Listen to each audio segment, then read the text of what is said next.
Hello everyone, Baharampur থেকে আমি স্মিতা আবারও চলে এসেছি আমার পুরনো দিনের নতুন একটা শর্ট ব্লগ নিয়ে।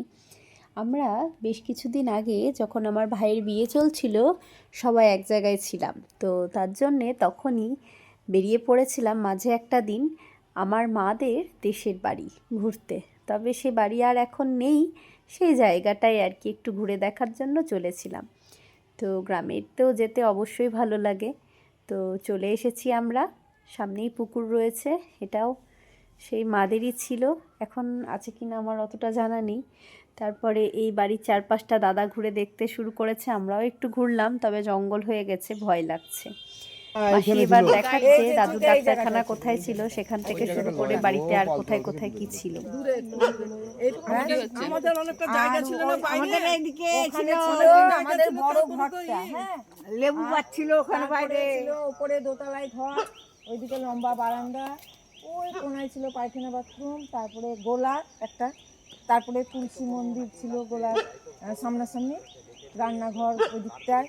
তাহলে দাদুর ডাক্তারখানা আমিও দেখেছি এই ধারের দিকে ছিল গোয়াল ঘরটা, হ্যাঁ গোয়াল ঘর। আমিও ছোট ছিলাম, আমাদের একবার পিকনিক হয়েছিল, তখন বেশ ছোট ছিলাম, সেই ছবিও তোমাদের পরে একবার শেয়ার করব। তখন দোতলা বাড়ি ছিল, ওপরের মাথাটা ভাঙা ছিল, তবে ওখানে বসে আমাদের খাওয়া দাওয়াটা হয়েছিল। তো তারপরে আমরা বেশ কয়েকটা ছবি তুলে নিলাম আর চারপাশটা একটু ঘুরে দেখলাম। গ্রামে তো প্রত্যেকটা বাড়িতেই মাদের মাসিদেরকে ডাকাডাকি চলছে, তারা জায়গায় জায়গায় দাঁড়িয়ে পড়ছে পুরনো মানুষদের সঙ্গে গল্প করতে। তার মাঝে আমরা এই আরেকটি পুকুর, এটাও দাদুর পুকুর, মাসির একটা বাঁধানো আছে সেখানে ঘাটটা, তো সেটা দাদুর নামে আর কি, যে লেখা আছে বীরেন্দ্রনাথ চক্রবর্তী, তারই স্মৃতি উদ্দেশ্যে এই ঘাটটা বাঁধানো হয়েছিল, ঘাটটা মাসি বাঁধিয়ে দিয়েছিল। তারপর চলে এলাম কুলের সিজন, কুল খেতে। তো দাদা আর বোন মিলে দুজন মিলেই কুল পাড়তে শুরু করে দিলাম।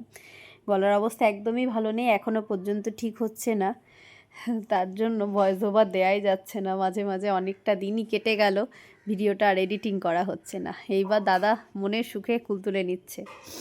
তো কুল টুল নিয়ে আবারও আমরা ফিরে আসি। এবার বাড়ি যাওয়ার পালা, তার মাঝে একজনের বাড়িতে পোষা হয়তো ছিল খরগোশটা দেখতে।